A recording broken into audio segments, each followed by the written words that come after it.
हमने शहर को दी एक नई पहचान, हम हैं सिंघानिया बिल्डकॉन।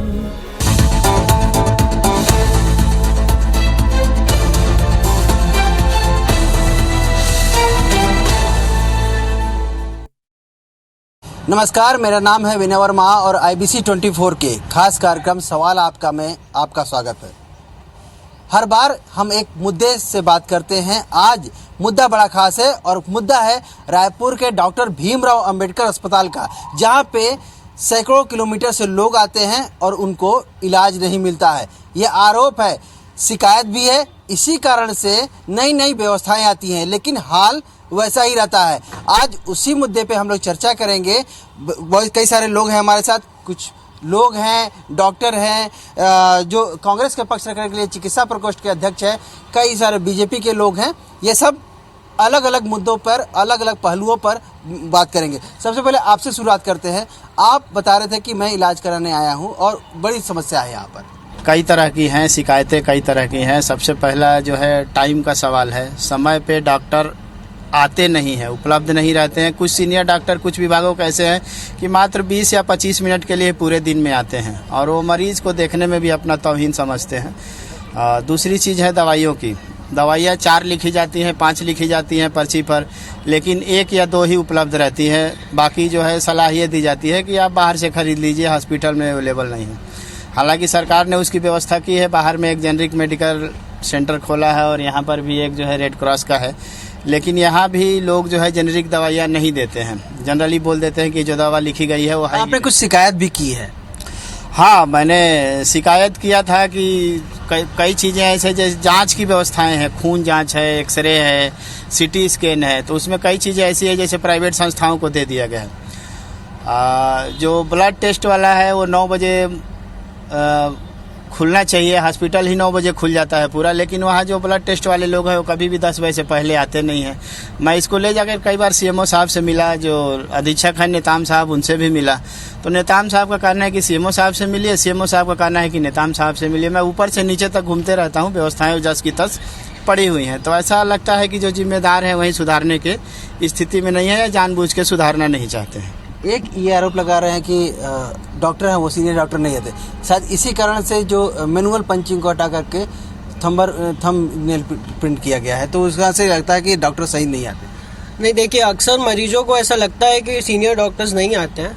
मैं ऑलरेडी यहाँ पे 2 साल हो गए काम करते हुए। सीनियर डॉक्टर्स हमेशा अवेलेबल रहते हैं। मरीजों को चाहिए होता है कई बार कि पूरे टाइम सीनियर डॉक्टर बैठा रहे, तो ऐसा नहीं है। एक कैडर रहता है, जो रेजिडेंट्स का कैडर होता है वो हमेशा 24/7 अवेलेबल होता है। सीनियर डॉक्टर्स OPD आवर्स में अवेलेबल होते हैं, उसके बाद वो लोग ऑन कॉल होते हैं। तो कुछ भी सीरियस इशू होता है, लगता है कि कभी भी मरीज को ज़रूरत है, हम लोग इन्फॉर्म करते हैं, तो हमेशा हमारे डॉक्टर्स एट टाइम फ़ौरन रिस्पॉन्ड करते हैं और आते भी हैं। मारपीट फिर क्यों होती है? बार बार जब कह रहे हैं कि डॉक्टर रहते हैं, इलाज मिलता है, सब कुछ होता है, मारपीट क्यों होती है? डॉक्टर के ऊपर लोगों का आक्रोश बढ़ गया है और ये लोगों को समझना चाहिए कि डॉक्टर हर चीज़ पेशेंट को नहीं समझा सकता। बहुत सारी जो चीज़ें रहते हैं वो आप पेशेंट को या उसके अटेंडेंट को नहीं समझा सकते, तो उनको लगता है कि आप ध्यान नहीं दे रहे हो, क्योंकि इतना पेशेंट लोड है, बर्डन बहुत है ना। तो पूरी तरीक़ा से आप जैसे क्रिटिकल पेशेंट उसको आप पहले प्रायोरिटी दोगे, उसके बाद जो कम क्रिटिकल है या ठीक है उसको बाद में दोगे, तो उनको लगता है कि ध्यान नहीं दे रहे हैं, ऐसे करके शायद आक्रोश आ जाता है। ध्यान नहीं दे रहे हैं, वर्कलोड ज़्यादा रहता है। बताइए क्या इसका जवाब है? देखिए, सबसे महत्वपूर्ण बात यह है कि समाज जो है वो चिकित्सकीय पेशे के प्रति आक्रामक हो चला है। धैर्य नहीं है, डॉक्टर के ऊपर बहुत ज़्यादा वर्कलोड है। इसी अस्पताल को जब बनाया गया था 700 बिस्तर का अस्पताल था, अभी 1500 के हिसाब से यहाँ पर लोड है। स्टाफ उतना ही है, दवाओं की कभी कमी रहती है, लेकिन फिर भी जूनियर डॉक्टर्स और सीनियर डॉक्टर यहाँ पर व्यवस्था संभालते हैं। मुझे लगता है कि मरीज के जो परिवारजन आते हैं वो एक समय में पूरी बात नहीं समझ पाते। जब नए लोग आते हैं तो वो समझते हैं कि डॉक्टर हमें फिर से समझाए। डॉक्टर के पास मरीज के इलाज के लिए समय की कमी होती है, बार बार काउंसलिंग के लिए। मुझे लगता है कि हर वार्ड के सामने एक सोशल काउंसलर की आवश्यकता है, ताकि मरीज के इलाज की प्रक्रिया के संबंध में समाज और डॉक्टर के बीच में भूमिका अदा कर सके। गुप्ता जी ने एक बड़ा आरोप लगाया है कि यहाँ पर इलाज नहीं मिलता है और जो लैब है वो सब प्राइवेट दे दिया गया है, साथ साथ में सीनियर डॉक्टर नहीं आते हैं। देखिए, मैं अपनी मातृ संस्था के सामने खड़ा हूँ। मैंने इस संस्था को अभाव में बढ़ते हुए देखा है। आज पूरे देश के इस हिस्से में इस संस्था का नाम है। न केवल आसपास के जिलों से बल्कि आसपास के राज्यों से भी मरीज यहाँ आते हैं। अपेक्षाएं मरीजों की स्वभावतः बहुत ज़्यादा होती हैं अपने इलाज के लिए अस्पताल से। यहाँ पर संसाधन बढ़ाने होंगे, डॉक्टर्स की संख्या बढ़ानी होगी, उसी अनुपात में हमें मशीनें और स्टाफ की संख्या बढ़ानी होगी। मुझे लगता है कि जो 60 साल पुरानी संस्था के पास होना चाहिए उसमें अभी काफ़ी कमी है। हमें इस दिशा में तेज़ी से काम करना होगा। जहाँ तक सीनियर डॉक्टर्स की बात है, सीनियर डॉक्टर्स की संख्या भी अनुपात में 1500 बिस्तर के हिसाब से या जूनियर डॉक्टर्स की संख्या के हिसाब से काफ़ी कम है। खाली पदों को फिर से भरना होगा। जो संविदा नियुक्ति है उसमें सीनियर डॉक्टर्स को परमानेंट पोस्टिंग देने की ज़रूरत है ताकि वो इलाज के साथ साथ अपने शैक्षणिक कार्यों को भी कर सकें। डॉक्टर साहब बता रहे हैं कि काफ़ी यहाँ व्यवस्थाएं अच्छी हैं, मरीजों को इलाज मिलता है, कुछ कमी जरूर ये बता पा रहे हैं। सही है ये बात? देखिए, डॉक्टर साहब ने पहले ही कहा उनकी मातृ संस्था है और निश्चित रूप से यहाँ से बहुत सारे नामी डॉक्टर जो पूरे देश दुनिया में काम कर रहे हैं वो निकले हैं, उन सबको शुभकामनाएं। लेकिन हम अभी अगर आज बात करें तो मैं तो सबसे पहले कहना चाहूँगा कि इस प्रदेश के स्वास्थ्य मंत्री को मुख्यमंत्री बनना है तो स्वास्थ्य विभाग की दुर्गति होना तय है। माननीय स्वास्थ्य मंत्री जी अपने खुद की लड़ाई लड़ रहे हैं, स्वास्थ्य विभाग में उनका कहीं पर कोई ध्यान नहीं है। और मुख्यमंत्री और स्वास्थ्य मंत्री की लड़ाई में पूरा स्वास्थ्य विभाग केवल मेकाहारा नहीं पूरे प्रदेश में पिस रहा है और मरीज भटक रहा है। यहाँ पर लोग अभी बता रहे हैं जेनरिक दवाई का बड़ा बड़ा ऐड दिखाया जा रहा है टीवी में, लेकिन मिल कहाँ पर रही है जेनरिक दवाई? मैं खुद 4 बार गया हूँ, कैनाल रोड वाली दुकान पे गया हूँ, यहाँ पर गया हूँ, वो साफ कह देते हैं हमारे पास नहीं है। तो आप केवल दिखाने के लिए ढोल बजा रहे हैं। अभी आप शहरी स्लम में गाड़ियां चला करके इलाज कर रहे हैं, उसका डिपार्टमेंट नगरीय प्रशासन है, स्वास्थ्य विभाग नहीं है। तो कहीं ना कहीं ये इनकी जो आपस की लड़ाई है वो पूरे प्रदेश के अंदर में जो चल रहा है वो आम नागरिक पिस रहा है। उसमें आम नागरिक जो है कहीं ना कहीं अपने आप को ठगा महसूस कर रहा है। यहाँ पर जो मरीज आते हैं उनकी स्थिति कितनी भयावह है। डॉक्टर्स भी हैं लेकिन अनुपात कम है, तो नहीं भर्ती करना चाहिए। पिछले 2 साल से आप देखें कि नए लोग आ नहीं रहे हैं तो कितना बर्डन झेलें। लोग मारपीट कर रहे हैं, आक्रोश लोगों के मन में भी है। कोरोना काल में यहाँ पर कितनी बुरी स्थिति थी, लेकिन यही डॉक्टर जो भगवान बन करके काम कर रहे थे, इनका धन्यवाद देता हूं मैं कि इन्होंने इतने प्रेशर में आकर के भी काम किया। लेकिन सरकार को इस बात को सोचना चाहिए, माननीय मुख्यमंत्री जी और सबसे ज्यादा तो स्वास्थ्य मंत्री जी को सोचना चाहिए। आप कुर्सी की लड़ाई लड़ते रहें लेकिन यहाँ प्रदेश की जनता को, यहाँ के मरीजों को खतरे में न डालें। विभाग चाहे कोई स्वास्थ्य विभाग हो या नगरीय प्रशासन हो, इलाज तो मिल रहा है ना, गाड़ियां तो चल रही हैं लोगों को। देखिए, गाड़ियों की क्या स्थिति है इस पे यदि आप चाहें तो एक कार्यक्रम कर लें। गाड़ियां खड़ी रहती हैं, किसी को पता नहीं रहता कि वो गाड़ियां आई हैं, कोई इलाज वहां पर नहीं होता, खाना पूर्ति की जा रही है, रजिस्टर भरे जा रहे हैं। नहीं तो आप जिस दिन बोलेंगे, जिस जगह पर बोलेंगे, हम चलने के लिए तैयार हैं। आप चल करके देख लीजिए उन गाड़ियों की क्या दुर्गति है। मैदानी अमले पे आप लोग काम करते हैं, आरोप लगा रहे हैं कि गाड़ियां खड़ी रहती हैं, सही बात है? देखिए, सबसे पहले तो हमको ये समझने की जरूरत है कि विगत 2 साल से कोरोना काल से स्वास्थ्य कर्मचारियों की क्या हालत है। अभी के समय कर्मचारियों के ऊपर इतना दबाव है कार्य के प्रति, कोरोना से लेकर के उनको बिना अवकाश के काम कराया गया। लेकिन हमको ये समझने की जरूरत है कि प्राथमिक स्वास्थ्य केंद्र, सामुदायिक स्वास्थ्य केंद्र से जो मरीज मेकाहारा रिफर होते हैं वो रिफर के लायक ही कि नहीं, उनको रिफर किया जाए। यहाँ के डॉक्टर, यहाँ के स्टाफ को वाकई में उसकी जरूरत है कि नहीं। अगर ये कुछ पेशेंट ऐसे रहते हैं जिनको रिफर की भी जरूरत नहीं रहती, उनको रिफर कर दिया जाता है। तो मैं ये कहूंगा कि सामुदायिक स्वास्थ्य केंद्र और प्राथमिक स्वास्थ्य केंद्र में जो योग्य डॉक्टर है जिनको उस काम के लिए रखा गया है, वो पहले उसका चिकित्सीय सेवा उपलब्ध कराएं। उसके बाद अगर अति आवश्यक हो तब रिफर करें, तब यहाँ के कार्यों पर दबाव कम पड़ेगा। रेफरल सेंटर की बात कर रहे थे, 2-3 लोग ऐसा बोल चुके कि यहाँ पर केवल रिफर करके पेशेंट लाया था, इसी कारण से संख्या बढ़ जाती है। आप लोग यहीं पे काम करते हैं, किस तरह से जो चैलेंज है वो आप लोग को फेस करना पड़ता है? देखिए विनय जी, सबसे पहले तो मैं आपको धन्यवाद दूंगा कि आपने इस मुद्दे को यहाँ उठाया। आज अंबेडकर अस्पताल की स्थिति यह है भैया कि प्रतिदिन केवल यदि ओपीडी की ही संख्या हम निकालें तो कम से कम 2500 से 3000 लोग प्रातः इलाज के लिए यहाँ पहुंचते हैं। भर्ती मरीजों की संख्या को तो आप भूल जाओ। डॉक्टर साहब ने बताया कि 700 के अनुपात में आज 1500 बेड में हम मरीज रखे हुए हैं। स्टाफ पे यदि हम व्यवस्था देखें वो रेशियो एकदम नगण्य के बराबर है। साथ ही साथ एक चीज मैं यहाँ पे एक और आपको बताना चाहूंगा कि छत्तीसगढ़ सरकार में दवाओं की खरीदी के लिए, उपकरणों की खरीदी के लिए अलग से कारपोरेशन बना दिया गया है। पहले स्थिति ये थी कि अंबेडकर अस्पताल में जो दवाई चाहिए यहाँ के अधिकारी बैठ करके उन दवाइयों की पूर्ति कर लेते थे। आज ये इतना लंबा हो गया है प्रोसेस कि एक दवाई की खरीदी में कई बार 6-6 महीने लग जाते हैं, टेंडर होता नहीं, दवाइयों की पूर्ति इसलिए नहीं हो पा रही है। दूसरी अव्यवस्था, यदि आप अम्बेडकर अस्पताल की बात करें तो यहाँ कोई भी मरीज आता है, ग्रामीण क्षेत्र से मरीज आ रहा है, ग्रामीण क्षेत्र का मरीज डॉक्टर को देख करके भय में रहता है। वो किससे पूछेगा जा करके? एक सफाई कर्मचारी से, एक गार्ड से। आज सफाई व्यवस्था पूरा यहाँ ठेके में दिया हुआ है, गार्ड की व्यवस्था पूरा ठेके में दिया हुआ है। इवन जो कंप्यूटर ऑपरेटर, कंप्यूटर का जमाना आ गया, बोलते हैं मैनुअल वर्क आप खत्म कर रहे हो, सारे कंप्यूटर ऑपरेटर ठेके प्रथा में काम कर रहे हैं। उनको कई बार स्थिति ये रहती है कि 2-2 माह वेतन नहीं मिलता, तो क्या मरीज के साथ सद्भावना पूर्वक बात करेगा? तो मैं चाहूंगा कि ठेका प्रथा निचले स्तर के कर्मचारियों का यहाँ बंद होना चाहिए, और साथ ही साथ एक प्रशासनिक व्यवस्थाओं को दुरुस्त करने के लिए, जैसे संयुक्त संचालक मधीक्षक का जो पद है, वहां पे आईएएस को आप बिठाइए, जो केवल इन तमाम व्यवस्थाओं को देखे और चिकित्सक वर्ग जो है चिकित्सा का काम करे, क्योंकि ये शिक्षण संस्था भी है। यहाँ से आपको डॉक्टर बना करके भी निकालना है, तो चिकित्सा शिक्षा में, शिक्षण संस्था में लोगों को तैयार करने में बीमारियों के साथ साथ वो उसमें अपना ध्यान देंगे, और आईएएस जो है इन तमाम अव्यवस्थाएं जो रहती हैं उनके लिए एक फुल फ्लेज आईएएस इन संस्था में बिठाना चाहिए। चर्चा में प्रशासनिक अधिकारी आ गए, नगरीय प्रशासन की गाड़ियां आ गई, जन औषधि केंद्र आ गया, यहाँ के ठेका प्रथा आ गया, इन सब पे चर्चा करेंगे। बात शिकायतों से करते हैं। आप बता रहे थे कि शिकायत हुआ था, कितने महीने पहले की शिकायत है, क्या कार्रवाई हुई है आज तक?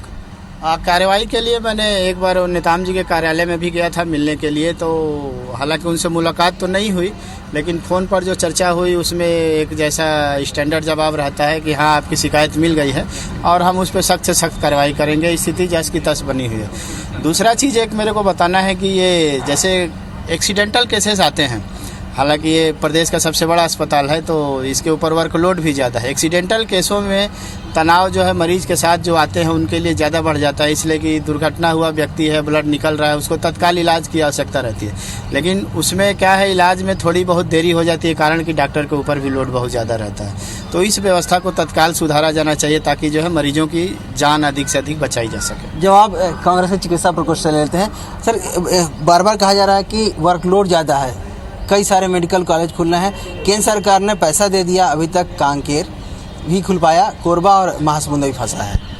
देखिए, पूरे देश में मेडिकल कॉलेजेस में शिक्षक की कमी है। जिस अनुपात में मेडिकल कॉलेज खोलने की मंशा है उस अनुपात में शिक्षक नहीं है। ये बात सभी एम्स पर भी लागू होती है। अभी वहाँ की संसदीय कार्य समिति ने कहा कि जो शिक्षकों की कमी है वो एक चिंताजनक हालात में। तो ये स्थिति केवल छत्तीसगढ़ में नहीं है। मुझे लगता है कि शिक्षकों का वेतनमान एक केंद्रीय वेतनमान के बराबर होना चाहिए ताकि हम अच्छी क्वालिटी के शिक्षक पा सकें सभी मेडिकल कॉलेज के लिए। जब अच्छे शिक्षक होंगे तभी अच्छे डॉक्टर हम बना पाएंगे। आने वाले दिनों में सरकार को, हमारी सरकार को भी इस बारे में सोचना होगा कि यहाँ पर शिक्षक क्यों नहीं टिक रहे हैं, मेडिकल कॉलेज में शिक्षकों के पद क्यों खाली हैं, लगातार विज्ञापनों के बाद भी शिक्षक इस व्यवसाय में क्यों नहीं आना चाहते। मुझे लगता है कि यहाँ जो शिक्षकों की पद की कमी है, अब ये संस्थान एक अपेक्स इंस्टीट्यूट है प्रदेश का, न केवल आसपास के राज्यों का भी, तो यहाँ पर बहुत युद्ध स्तर पे सारे खाली पद परमानेंट पोस्टिंग से भरे जाने चाहिए, न केवल शिक्षकों के बल्कि पैरामेडिकल स्टाफ और दूसरी व्यवस्थाएं एक बहुत लॉन्ग टर्म प्लानिंग बना के करनी चाहिए ताकि ये अस्पताल अपनी उम्मीदों पर खरा उतर सके। जो ज़रूरत के हिसाब से करीबन 80% तक नर्सेज कम है, डॉक्टर 50% कम है, पैरामेडिक स्टाफ लगभग 70-75% कम है। लगता है कि वेतनमान बढ़ने से इलाज सही हो जाएगा। सारी ज़रूरतें कम पेमेंट में तो नहीं हो पाती हैं, तो बहुत लोग ट्राई करते हैं कि बाहर चले जाएं, बट कम सुविधा में भी आदमी यहाँ पे इलाज करने की अपना पूरी कैपेसिटी से काम करता है, उसके लिए हमको उनको सराहना चाहिए। बट फिर भी वर्कलोड यहाँ बहुत ज़्यादा होता है। ये एकमात्र रेफरल सेंटर है छत्तीसगढ़ का। आपके पास भी कई बार मुद्दे आते हैं, कई बार बताया स्टाफ की कमी है, कई बार अव्यवस्था है, क्या फेडरेशन की तरफ से क्या मांग रखते हैं आप लोग? देखिए, सिक्के के दो पहलू हैं। छत्तीसगढ़ राज्य का और राजधानी के सबसे बड़ा सरकारी हॉस्पिटल है। सरकारी स्कूल और सरकारी हॉस्पिटल में सुविधा नहीं मिलने के कारण ही लोग निजी अस्पताल में जाते हैं। आज ये अंबेडकर हॉस्पिटल के बराबर रायपुर में कम से कम 10 तो बड़े प्राइवेट हॉस्पिटल हैं। गरीब गांव का जो जनता यहाँ इलाज कराने आता है, सबसे पहले कैंसर के पेशेंट के बारे में आप सोचिए। कैंसर का सबसे ज़्यादा सुविधा यहाँ होना चाहिए। गांव-गांव से लोग आकर के ज़मीन में पड़े रहते हैं, कराते रहते हैं। किडनी का जहाँ तक समस्या है, डायलिसिस वगैरह के लिए साफ सुथरा अच्छा मशीन की ज़रूरत है। जनता इसलिए यहाँ आती है कि सरकारी अस्पताल है, हमारे पास पैसा नहीं है। ये गरीब लोगों का हॉस्पिटल है। व्यवहार, जहाँ तक डॉक्टरों का और स्टाफ का व्यवहार है, इतना अच्छा होना चाहिए कि बीमारी दूर हो या ना हो, उसके व्यवहार से। प्राइवेट हॉस्पिटल में आप देखिए, केवल व्यवहार के कारण उनके पास ग्राहक ज़्यादा आते हैं। दूसरा पहलू ये है कि लोग इतने आक्रोशित रहते हैं, सुविधा नहीं है। जैसा भी बता रहे थे कि मेंटेनेंस का बहुत अभाव, बिल्डिंग देखिए टूट रहा है। तो सुविधा जब मिलेगी तो लोग नाराज नहीं होंगे। हमारे स्टाफ के साथ मारपीट हो जाता है, नर्स के साथ, डॉक्टर के साथ। ये क्यों होता है? क्योंकि वो आक्रोशित होते हैं। तो सद्भावना से, संवेदनशीलता के साथ में यहाँ व्यवहार करके लोगों को ट्रीटमेंट मिलना चाहिए, ताकि लोग यहाँ से भटक करके ना जाए। किसी का डेथ हो जाता है, देखिए पूरा रिंग है, डेड बॉडी ले जाने के लिए पैसा एम्बुलेंस वाले ब्लैकमेलिंग करते हैं, जबकि बहुत सारी संस्थाएं जो निःशुल्क डेड बॉडी ले जाते हैं। तो इस मेकाहारा हॉस्पिटल में जनता का प्रेम, जनता का व्यवहार मिले और उनको सुविधा, चिकित्सा अच्छा मिले। मेडिकल का जहां तक बात है, दवाई का, दवाई 24 घंटा खुला रहना चाहिए, जितना हो सके निःशुल्क मिले। बड़े बड़े दान दाता है, करोड़ों रुपए अपने माता पिता के नाम से दवाई खरीदने, एसी खरीदने, मशीन खरीदने के लिए दान देने के लिए भी तैयार हैं। तो स्टाफ का जब व्यवहार अच्छा होगा तो जनता नाराज नहीं होगी, जनता नाराज नहीं होगी तो चिकित्सा भी अच्छा मिलेगा और लड़ाई मारपीट भी नहीं होगी, ये मैं समझता हूँ। केवल व्यवहार ही खराब है साहब, और कुछ करना चाह रहे हो? मैं ये बोलना चाह रहा हूँ सर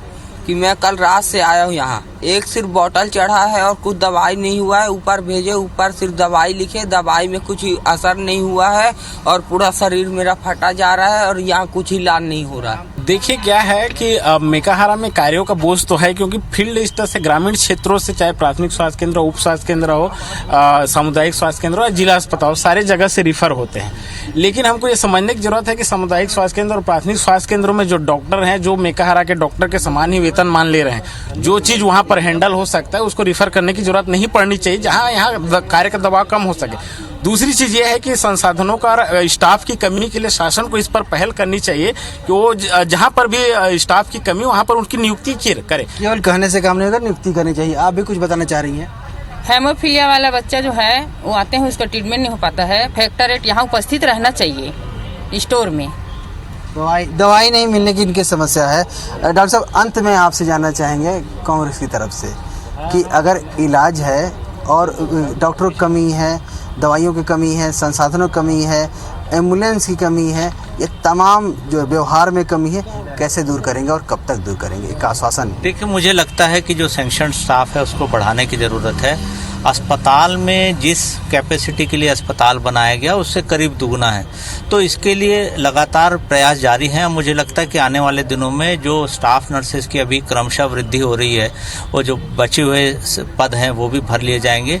डॉक्टर्स के लिए अभी लेक्चरर और असिस्टेंट प्रोफेसर जो हम लोग बोलते हैं, उनकी नियुक्तियों की प्रक्रिया जारी है। काफ़ी पद अभी विज्ञापित हुए हैं, पोस्टिंग भी जारी हुई है। आने वाले दिनों में ये पोस्ट भी भर ली जाएगी। जहाँ तक बात रही दूसरी व्यवस्थाओं की, तो अभी कोविड समय में बहुत सारी व्यवस्थाएं सरकार ने की हैं। आने वाले दिनों में जो भी कमियों की तरफ ध्यान दिलाया जाएगा, वो माननीय स्वास्थ्य मंत्री जी से बात करके और उनसे रिक्वेस्ट करके इसको भी पूरा किया जाएगा।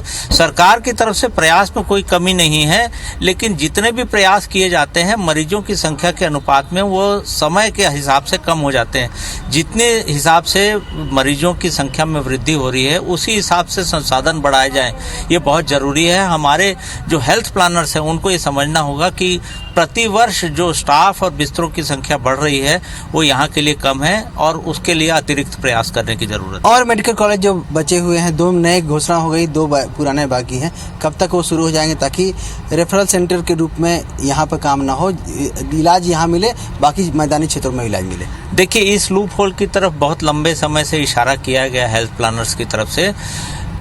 मरीज चाहता है कि सबसे अच्छे संस्थान में उसका इलाज हो। यहाँ पर सड़कों का जाल है। मरीज चाहता है कि जल्दी से जल्दी आसपास के 200 किलोमीटर से रायपुर के मेडिकल कॉलेज में आकर अपना इलाज कराए, और यहाँ पर चूंकि सबसे अच्छे डॉक्टर हैं इसलिए यहाँ पर इलाज कराना जरूरी है। और डॉक्टर्स के ऊपर दबाव रहता है कि वो आकर यहाँ रेफर कर दे मरीज को। जो आसपास के मेडिकल कॉलेज हैं उनके ऊपर भी ऐसा दबाव रहता है, डिस्ट्रिक्ट हॉस्पिटल्स के ऊपर भी ऐसा ही दबाव रहता है। तो ज़रूरत इस बात की है कि आसपास के मेडिकल कॉलेजेस के डॉक्टर्स इस बात को समझें कि जो सरकार ने वहाँ संसाधन उपलब्ध कराए हैं वहाँ पर अपने कार्य कौशल को साबित करें, मशीनों का उपयोग करें, मरीजों का विश्वास अपनी सद्भावना से जगाएं ताकि वो इलाज वहाँ पर कराने के लिए तत्पर हो। उनकी उपलब्धता भी वहाँ पर उस क्षेत्र में ज़्यादा जरूरी है।